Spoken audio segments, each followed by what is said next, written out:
نحمده ونصلي على رسوله الكريم اما بعد فاعوذ باللہ من الشیطان الرجیم بسم اللہ الرحمن الرحیم۔ معزز سامعین و سامعات، السلام علیکم ورحمۃ اللہ وبرکاتہ۔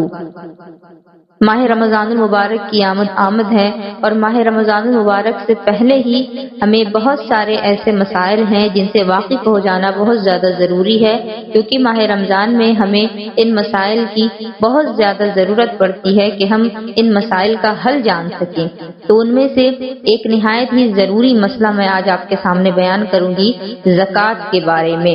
زکوٰۃ کیا ہے؟ زکوٰۃ ایک عربی لفظ ہے جس کا معنی ہے پاک کرنا۔ تو یہ جو زکوٰۃ ہم اپنے مالوں کی نکالتے ہیں، اس کے ذریعے سے ہمارا جو مال ہے وہ ستھرا ہو جاتا ہے۔ اللہ رب العزت ہمارے مال کو پاک صاف کر دیتا ہے، جیسا کہ قرآن مقدس میں اللہ کا کئی جگہ ارشاد ہے وَمِمَّا رَزَقْنَاهُمْ يُنْفِقُونَ، اور متقی وہ ہیں، پرہیزگار وہ ہیں کہ ہم نے جو انہیں دیا اس میں سے ہماری راہ میں خرچ کرتے ہیں۔ میری آپ سبھی سے گزارش ہے کہ اس بیان کو پورا سنیں اور ثواب کی نیت سے دوسروں تک بھی پہنچائیں، تاکہ زکوٰۃ کے بارے میں جو مسائل آج آپ جانیں وہ دوسرے بھی جان کر کے ان سے فائدہ حاصل کر سکیں۔ قرآن مقدس میں اللہ رب العزت یہ ارشاد فرماتا ہے خذ من اموالہم صدقۃ تطہرہم وتزکیہم بہا، ان کے مالوں میں سے صدقہ لو، اس کی وجہ سے انہیں پاک اور ستھرا بنا دو۔ ایک جگہ قرآن مقدس میں اللہ رب العزت فرماتا ہے مثل الذین ينفقون اموالہم فی سبیل اللہ کمثل حبۃ انبتت سبع سنابل فی کل سنبلۃ مئۃ حبۃ واللہ یضاعف لمن یشاء واللہ واسع علیم۔ الذین ينفقون اموالہم فی سبیل اللہ ثم لا یتبعون ما انفقوا منا ولا اذى لهم اجرهم عند ربهم ولا خوف عليهم ولا هم يحزنون قول معروف ومغفرة خير من صدقة يتبعها اذى والله غني حليم۔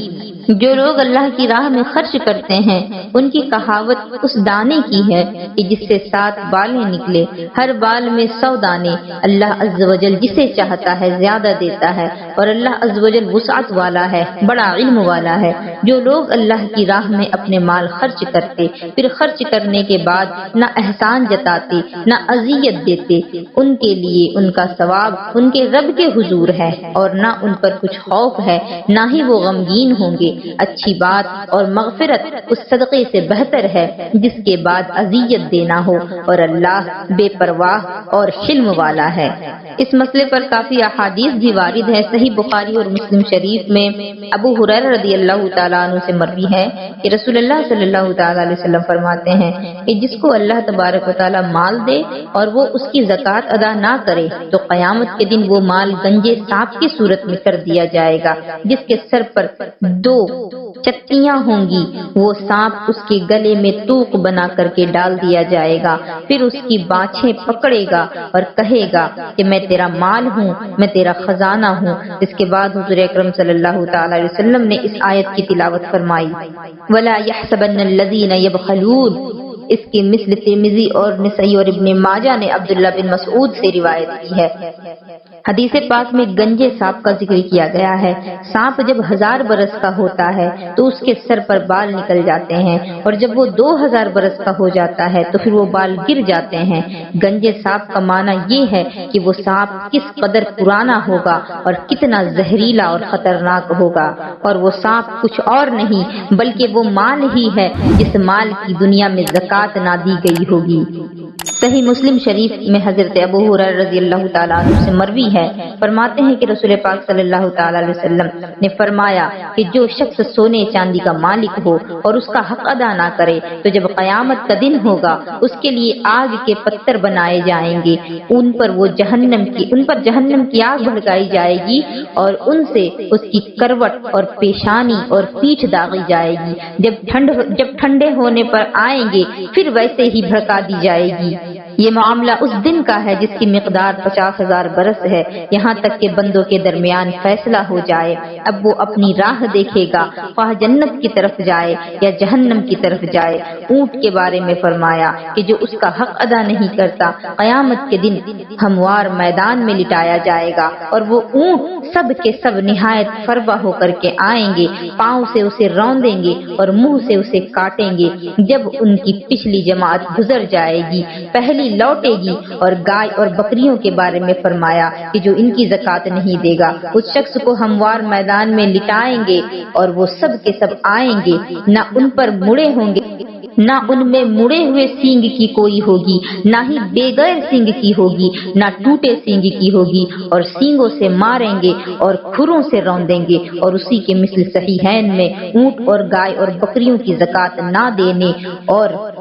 سونے اور چاندی کی زکوٰۃ نہ دینے کے بارے میں ابو ذر رضی اللہ تعالیٰ عنہ سے مروی ہے۔ اللہ اکبر۔ حدیث پاک میں یہ بات ہمیں بتائی گئی کہ جس کے پاس سونے چاندی ہو، جس کے پاس مال و دولت ہو، تو صرف مال دولت اور سونے چاندی کی ہی زکوٰۃ نہیں، بلکہ اگر کسی کے پاس جانور ہے، اگر کسی کے پاس اونٹ ہے، اور اگر کسی کے پاس گائے یا بکریاں ہیں، غرض کے کوئی بھی جانور ہے، ان جانوروں کی بھی زکوٰۃ ہوگی۔ اور اگر وہ زکوٰۃ نہیں نکالے گا، اگر صاحب نصاب ہونے کے بعد بھی زکوٰۃ نہیں نکالا جائے، تو پھر اللہ رب العزت قیامت کے دن اسے اس عذاب میں مبتلا فرمائے گا۔ آپ اندازہ کریں وہ حال کیسا حال ہوگا، وہ کیسا وقت ہوگا۔ یہاں آج اگر ایک بکری کسی کو دوڑا دے تو پھر اس شخص کی نانی یاد آ جاتی ہے، تو پھر ذرا سوچ لیں کہ ہزاروں ہزار بکریاں ہوں گی اور بہت زیادہ فربا اور تندرست ہوں گی۔ وہ بکریاں سینگ والی ہوں گی، وہ اپنے سینگوں سے انہیں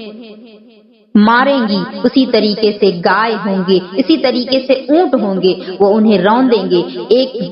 جب ایک مرتبہ وہ دوڑ کر کے ان کو روند کر کے گزر جائیں گے، تو پھر دوسری مرتبہ وہ دوبارہ سے آئیں گے، اور یہ سلسلہ چلتا رہے گا یہاں تک کہ لوگوں کا حساب ختم ہو جائے۔ تو آپ ذرا اندازہ لگائیں کہ 50,000 برس کا وہ دن اور 50,000 برس کے دن کے برابر ان لوگوں پر یہ عذاب ہوگا۔ اور اس کے بعد اگر اس کی بخشش ہو گئی، تب تو پھر اللہ رب العزت اسے جنت میں داخل فرمائے گا، اور اگر بخشش نہ ہوئی تو پھر جہنم کا حقدار ہوگا۔ زکوٰۃ کو آج لوگوں نے مذاق بنا کر کے رکھا ہے۔ اپنی پراپرٹی کو لوگ چھپاتے ہیں یہ کہہ کر کہ ہمیں زکوٰۃ زیادہ دینی پڑے گی۔ تم لوگوں سے کیوں چھپاتے ہو؟ تم دنیا والوں سے کیوں چھپاتے ہو؟ یہ دنیا والے تمہارا حساب نہیں لینے والے۔ دنیا میں تم زکوٰۃ چھپا کر کے، اپنا مال، اپنی پراپرٹی چھپا کر کے، کم زکوٰۃ دے کر کے خود کو بہت بڑا راجا مہاراجا سمجھتے ہو، لیکن یاد رکھنا قیامت کے دن جب اللہ رب العزت ایک ایک چیز کا حساب لے گا،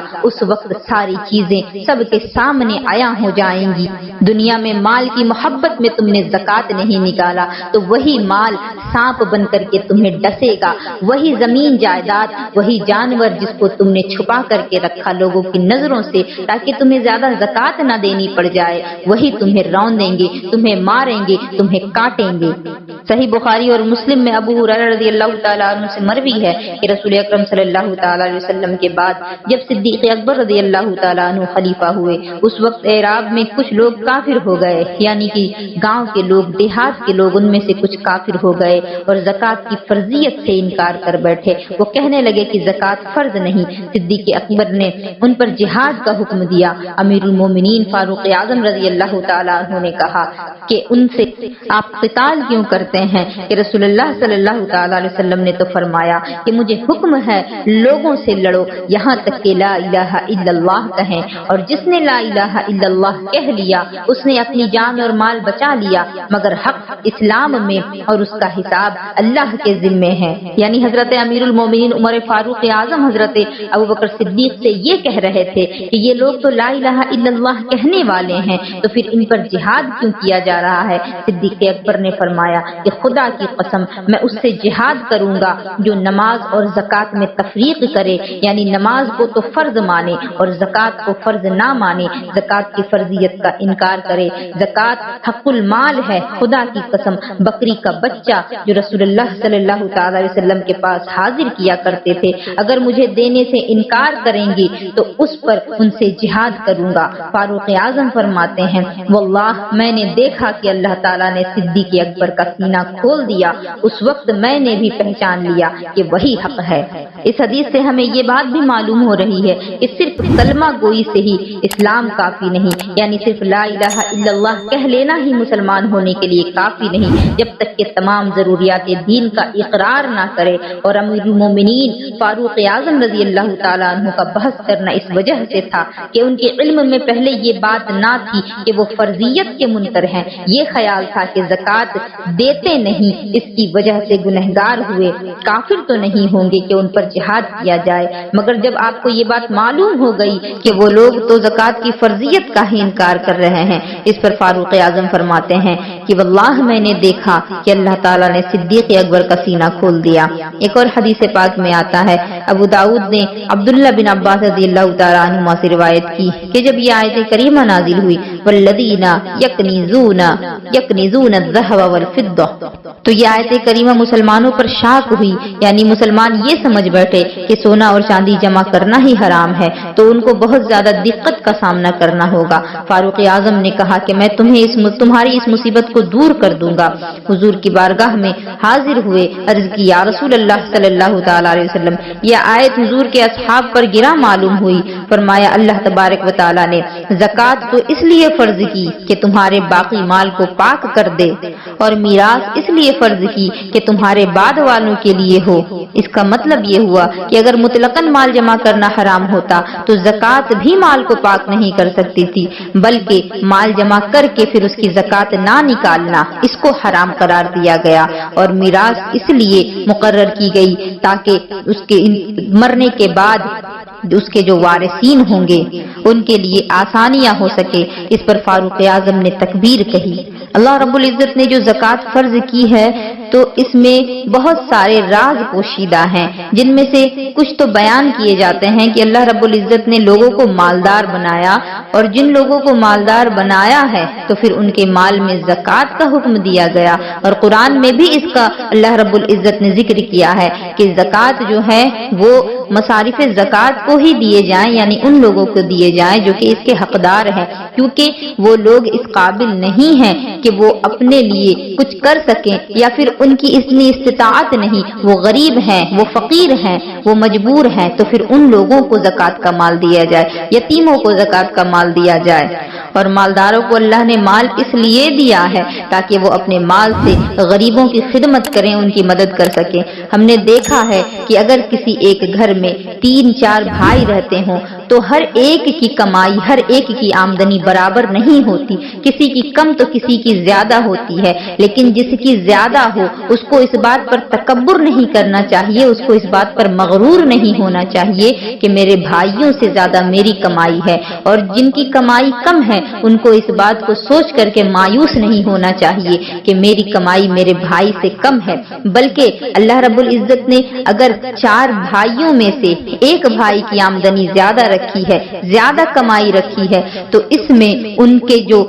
کم مالدار بھائی ہیں ان کا بھی حصہ ہے، اور یہ جو تمہارا مال ہے یہ انہی کے نصیب سے آ رہا ہے تاکہ تم ان پر بھی خرچ کرو۔ اگر تم ان پر خرچ کرنا بند کر دو گے اس بات میں متکبر ہو کر کے کہ یہ تو میرا مال ہے، تو پھر خدا کی قسم وہ مال تم سے چھین لیا جائے گا، کیونکہ یہ انہی کا حق ہے، جن کا حق ہے ان کو ان کا حق دو، ورنہ پھر وہ اللہ رب العزت واپس لینے پر بھی قادر ہے۔ پیارے آقا علیہ الصلوۃ والسلام یہاں تک فرماتے ہیں کہ جو قوم زکوٰۃ نہیں دے گی اللہ تعالیٰ اسے قحط میں مبتلا فرما دے گا۔ اللہ اکبر۔ زکوٰۃ کی فرضیت ہمیں سمجھنی چاہیے اس بات سے کہ اگر کوئی قوم پوری کی پوری قوم ہی زکوٰۃ کی منکر ہو گئی تو پھر اس قوم پر اللہ رب العزت قحط سالی مقرر فرما دے گا، وہ پھر دانے دانے کے محتاج ہو جائیں گے۔ لہذا بہتری اسی میں ہے کہ اللہ رب العزت نے جو چیزیں ہم پر فرض کی ہیں ان کو فرض سمجھ کر کے، ان کو حق سمجھ کر کے ادا کریں، ورنہ پھر جن لوگوں نے بھی ان چیزوں کا انکار کیا، فرضیت کا انکار کیا، تو پھر وہ برباد ہی ہو گئے۔ آج اگر ہم اپنے معاشرے کا جائزہ لیں گے تو ہمیں معلوم ہوگا کہ جو فقیر ہے وہ فقیر سے فقیر ہوتا جا رہا ہے، جو مالدار ہے وہ زیادہ سے زیادہ مالدار ہوتا جا رہا ہے۔ لیکن میری بات غور سے سن لو، کیونکہ یہ میری بات نہیں بلکہ میرے آقا علیہ الصلوۃ والسلام کا فرمان ہے کہ فقیر ہرگز ننگے بھوکے ہونے کی تکلیف نہ اٹھائیں گے مگر مالداروں کے ہاتھوں سے، تو سن لو ایسے مالداروں سے اللہ تبارک و تعالی سخت حساب لے گا اور انہیں دردناک عذاب میں مبتلا فرمائے گا۔ اللہ اکبر۔ جو لوگ مالدار ہیں انہیں سمجھنا چاہیے کہ وہ فقیروں کی مدد کریں، وہ اپنی وجہ سے کسی فقیر کا اگر بھلا کرتے ہیں تو اللہ رب العزت اس کے مال میں بھی برکت عطا کرے گا، اس کی ہر چیز میں خیر و برکت عطا فرمائے گا۔ لیکن اگر لوگ اپنا ہی پیٹ دیکھیں، اپنے لیے ہی کام کریں، غریبوں پر کوئی توجہ نہ دیں، غریب سے غریب ہوتے چلے جائیں، ان کو جسم پر پہننے کو کپڑا تک میسر نہ ہو، پیٹ بھرنے کے لیے کھانا تک میسر نہ ہو، تو پھر ایسے مالداروں کو اللہ رب العزت جہنم میں دردناک عذاب پر مبتلا کرے گا۔ اب میں چند مسائل آپ کو زکوٰۃ کے حوالے سے بتانا چاہوں گی کہ سب سے پہلی بات تو زکوٰۃ فرض ہے اور اس کا انکار کرنے والا کافر ہے اور نہ دینے والا فاسق ہے، یعنی انکار تو نہیں کرتا لیکن دیتا بھی نہیں تو وہ فاسق ہے اور قتل کا مستحق ہے، یعنی اس کو قاضی اسلام جو ہے وہ قتل کر دے، اور اگر ادا کرنے میں تاخیر کرتا ہے تو پھر گنہگار ہے اور اس کی گواہی قابل قبول نہیں ہوگی۔ مباح کر دینے سے زکوٰۃ ادا نہ ہوگی، مثلا فقیر کو بنیت زکوٰۃ کھانا کھلا دیا تو زکوٰۃ ادا نہیں ہوگی کیونکہ مالک بنانا یہاں نہیں پایا گیا، اور اگر کھانا کھلایا نہیں بلکہ کھانا اس کو دے دیا اور کہا کہ تجھے کھانا ہے تو کھا یا پھر تجھے لے جانا ہے تو لے جا، تو پھر اس صورت میں زکوٰۃ ادا ہو گئی۔ یوں ہی بنیت زکوٰۃ فقیر کو کپڑا دے دیا یا پہنا دیا تو زکوٰۃ ادا ہو گئی کیونکہ مالک بنا دیا گیا۔ اسی طرح اگر کسی فقیر کو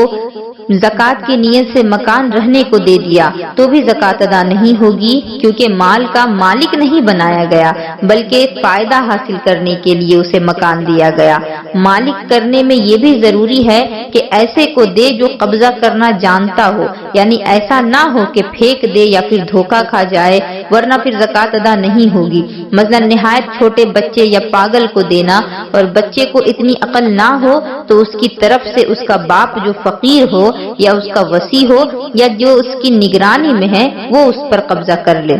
زکوٰۃ واجب ہونے کے لیے چند شرائط بھی بتائے گئے ہیں، جن میں سے میں آپ سبھی کو یہاں چند بتانا چاہوں گی کہ سب سے پہلا تو ہے مسلمان ہونا، یعنی کافر پر زکوٰۃ واجب نہیں، یعنی اگر کوئی کافر مسلمان ہوا تو اسے یہ حکم نہیں دیا جائے گا کہ زمانہ کفر کی زکوٰۃ ادا کرے، یعنی جب تک کہ تو کافر تھا جتنے سال تو کافر رہا ان تمام سالوں کی بھی زکوٰۃ ادا کر، ایسا نہیں کہا جائے گا، بلکہ اسلام لانے کے بعد اب زکوٰۃ فرض ہوا ہے اگر وہ صاحب نصاب ہوگا اس صورت میں، اور اگر صاحب نصاب نہیں تو پھر زکوٰۃ بھی نہیں۔ اسی طریقے سے بالغ ہونا شرط ہے اور عقل مند ہونا شرط ہے، نابالغ پر زکوٰۃ واجب نہیں، اور جنون اگر پورے سال کو گھیر لے، یعنی اگر کسی کو پاگل پن کا دورہ پڑتا ہے اور اگر پورے سال وہ پاگل ہی رہا تو پھر اس سال کی زکوٰۃ نہیں، اور اگر سال کے اول آخر میں افاقہ ہوتا ہے یعنی سال کے شروعات میں یا پھر سال کے ختم ہوتے ہوتے اگر اس کے پاگل پن میں کچھ کمی آتی ہے تو پھر جب وہ درست ہو جاتا ہے تو پھر اس کو زکوٰۃ دینی واجب ہوگی، کیونکہ جب پاگل پن ختم ہوا ہے تو پھر اس پر زکوٰۃ واجب ہو گئی۔ اور زکوٰۃ کے لیے ایسا نہیں ہے کہ صرف ماہ رمضان المبارک ہی میں زکوٰۃ ادا کرنا ہے، بلکہ پورے سال میں زکوٰۃ ادا کیا جا سکتا ہے، اسی لیے سال کے جس حصے میں بھی اس کو پاگل پن سے افاقہ ہوگا تو اس پر زکوٰۃ واجب ہو جائے گی۔ اور اگر کوئی بچپن سے ہی مجنون تھا یعنی پاگل تھا اور اسی حالت میں وہ بالغ بھی ہو گیا تو پھر اس پر زکوٰۃ واجب نہیں ہوگی، لیکن جب اس کو پاگل پن سے نجات مل جائے گی تو پھر اس سال سے اس کے لیے زکوٰۃ واجب ہو جائے گی۔ یوں ہی اگر عارضی ہے مگر پورے سال کو گھیر لیا تو جب افاقہ ہوگا اس وقت سے سال کی ابتدا ہوگی، یعنی جو پاگل پن ہے وہ کبھی رہتا ہے اور کبھی درست ہو جاتا ہے، تو اگر پورے سال بھر بندہ پاگل رہا ہے تو اس سال کی زکوٰۃ اس سے نہیں لی جائے گی، اور اگر سال میں ایک دن کے لیے بھی صحیح ہو جاتا ہے تو پھر چونکہ ایک دن بھی پورے سال کا ہی حصہ ہے اور پورے سال میں زکوٰۃ کسی بھی دن دینا ضروری ہے اور واجب ہے، تو پھر اس صورت میں زکوٰۃ اس پر واجب ہو جائے گی۔ زکات دینے کے لیے آزاد ہونا بھی شرط ہے، یعنی غلام پر زکات واجب نہیں، کیونکہ وہ خود اپنے لیے کچھ نہیں کر سکتا تو پھر وہ غریبوں کی مدد کیسے کر سکتا ہے؟ تو غلام پر زکات واجب نہیں، اگرچہ معزون ہو، یعنی اس کے مالک نے تجارت کی اجازت اس کو دی ہو، اگرچہ وہ تجارت بھی کرتا ہو، پھر بھی وہ غلامی میں ہے، اسی وجہ سے وہ زکات نہیں دے گا۔ یا مکاتب یا پھر ام ولد ہے تو بھی اس پر زکات واجب نہیں، یعنی کہ اگرچہ دو لوگ مل کر کے اس پر ملکیت رکھتے ہوں اور اس میں سے ایک نے آزاد کر دیا ہو لیکن دوسرے کی غلامی میں ہے، تو اس صورت میں بھی وہ زکات دینے کے لائق نہیں، کیونکہ وہ ایک طرف سے غلامی میں ہے، اسی وجہ سے وہ زکات نہیں دے گا، اگرچہ وہ کما بھی رہا ہو، تجارت بھی کر رہا ہو۔ زکات دینے کے لیے یہ بھی ضروری ہے کہ صاحب نصاب ہو، یعنی مال بقدر نصاب اس کی ملک میں ہو، اگر نصاب سے کم مال ہے تو پھر زکات واجب نہیں۔ اب یہ نصاب کیا ہے، صاحب نصاب ہونا کسے کہتے ہیں، ان چیزوں کے بارے میں آپ سبھی کو اگلے بیان میں بتاؤں گی انشاءاللہ۔ اگر آپ کو یہ بیان پسند آئے تو پھر آپ ہمیں کمنٹ کے ذریعے سے بتائیں تاکہ اس بیان کا دوسرا حصہ بھی آپ کے لیے لایا جا سکے۔ وما علینا الا البلاغ۔ السلام علیکم ورحمۃ اللہ وبرکاتہ۔